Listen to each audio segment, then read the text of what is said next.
Fala galera, tudo bom? Professor Marlo aqui, estou aqui para falar de física com você. Hoje o assunto é cinemática. Depois da vinheta, vem comigo.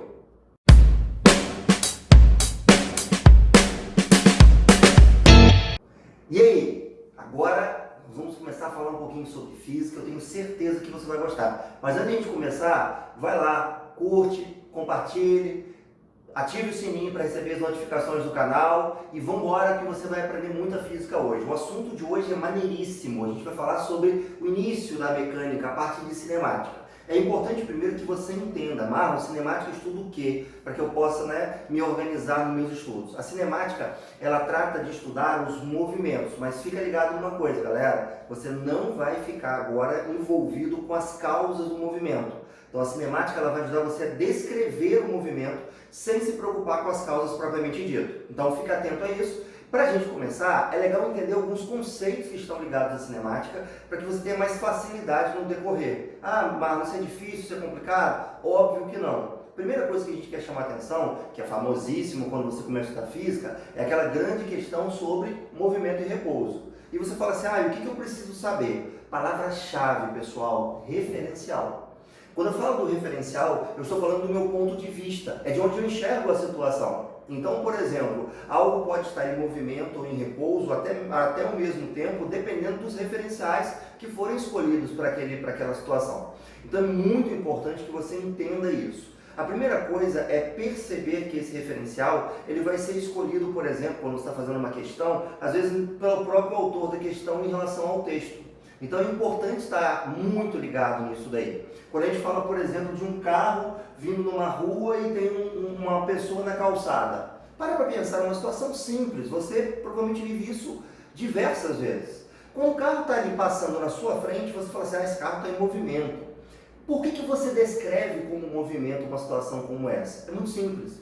Porque você se coloca na condição de referencial, ou seja, do meu ponto de vista, eu passo a enxergar que o carro ele está alterando a sua posição em relação a mim. Então, quando eu me coloco como referencial e eu vejo esse carro mudar de posição em relação a mim, eu digo que esse carro está em movimento. Está aí o segredo para você anotar aí. Movimento, então, é quando eu tenho uma mudança de posição em relação a um referencial inercial escolhido. E quando eu não tenho isso, Marlon? E quando esse objeto ele não muda de posição em relação ao referencial? Aí você diz que você tem repouso. Por exemplo, nessa mesma situação, o motorista. Quando o motorista está guiando esse carro, quando ele está dirigindo, conduzindo o carro, para pensar. Em relação ao veículo, em relação ao volante, em relação ao banco do carro, por exemplo, ele não está mudando de posição. Para ele, durante todo o trajeto que ele está fazendo ali de carro, seja 40, 50, 60 km por hora, a sua posição em relação ao veículo e vice-versa, ela não sofre alteração. Então é por isso que você diz que ele está em repouso em relação ao carro. É legal demais você perceber isso e é muito importante que você esteja atento. Diversos alunos me relatam que tem problemas, às vezes, em resolver algumas questões mais elementares dos vestibulares, justamente porque muitas vezes não identificam bem o referencial na questão. Então é importante que você tenha essa clareza quando vai fazer o exercício. E às vezes situações, gente, extremamente simples. Por exemplo, essa daqui. Aqui eu coloquei para você uma circunferência, um ponto A, que é o centro dessa circunferência, e um ponto B. Imagina uma coisa simples aqui. Imagina que esse corpo B, ele está dando uma volta ao redor do A. Então, eu quero que você pare e pense, chega para cá, olha o que eu estou falando, escuta o que o seu professor está falando. Nós estamos falando que o corpo B vai dar uma volta em relação ao corpo A. Agora ele está nessa posição. Imagina que daqui a alguns segundinhos, ele já está aqui, nessa posição número 2 que eu estou marcando aqui embaixo. Então, eu te pergunto, a distância dele para o A mudou? Não mudou. Eu continuo tendo uma circunferência, então eu continuo tendo a distância radial como sendo a mesma. Mas olha que interessante, a posição de B em relação ao A mudou. Então, quando o B estava aqui, ele tinha um posicionamento em relação ao A. Quando ele passa a estar aqui embaixo, por exemplo, ele muda de posição em relação ao que ele estava. Então, por isso que você caracteriza com movimento. Muita gente acaba confundindo porque acaba dizendo que o corpo está em repouso porque a distância permanece a mesma. Então, cuidado para você não levar isso como um erro. O fato de ter a mesma distância não é uma garantia de repouso, porque eu posso manter a distância, mas estar mudando a minha posição. Daí vale a pena relembrar o que eu falei agora há pouco. Movimento, mudança de posição em relação ao referencial. Beleza? Outra coisa legal demais de falar, a grande questão de trajetória e deslocamento. Marlon, eu sempre confundo isso, eu sempre tenho dificuldade com isso. Então vai uma dica maneira. O que é trajetória? Trajetória é o caminho que o corpo percorre. É o percurso dele. Então você sai da sua casa e vai até a padaria. Então você faz um trajeto. No outro dia, talvez você atravesse a rua num lugar diferente. Talvez você vá por um outro caminho, pega uma rua paralela à sua, enfim. Qualquer mudança que você fez no caminho acarreta então uma mudança de trajetória. Quando a gente quer entender isso mais de perto, uma coisa legal de ser feita, de ser comandada, é essa situação aqui, ó. Imagina uma situação básica. Nós saímos de Campos e um veículo saindo de Campos pretendia Itaperuna. Imagine, tá, só para constar, que ele faça esse trajeto, esse caminho rosinha aqui, ó, esse caminho lá, tá? Então ele percorreu lá alguns quilômetros para chegar a Itaperuna. Agora imagina que um outro veículo também vai sair de Campos e ele também vai para Itaperuna. Mas ele resolveu fazer um caminho diferente. Ele pegou uma outra estrada, essa estrada verdinha B aqui, ó. Então, o que você acaba percebendo? Que os corpos A e B, eles tiveram trajetórias, ou seja, caminhos completamente diferentes. Mas olha que interessante, deslocamento não. Mas você fala assim, mas não entendi. O que é o deslocar? Deslocar significa mudar de lugar, mudar de posição.